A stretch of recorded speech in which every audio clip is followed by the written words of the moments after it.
Ben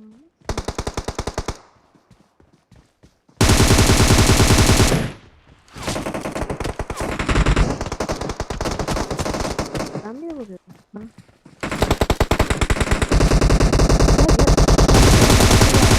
Ya, 3 kişi var arkadaşlar.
Tamam.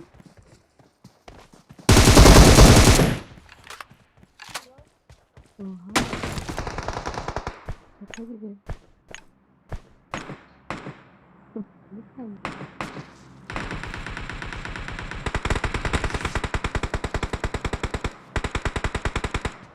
Helal olsun. Bitti mi?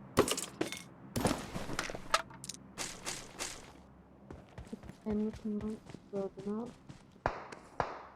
Yok. Aa bak karşıda biri var. Ay da.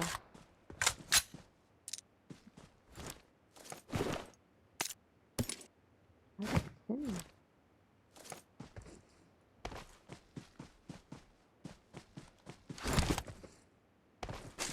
Hı? Bak orada da yok. Bak mı?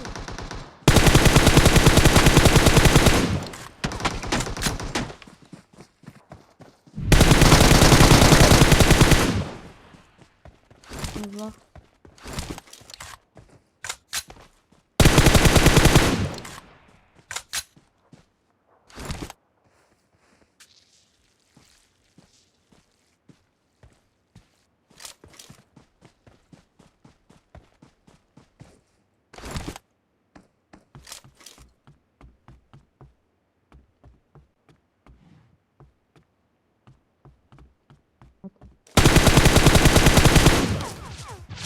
Oh. Sen bak. Arkadan vurdular.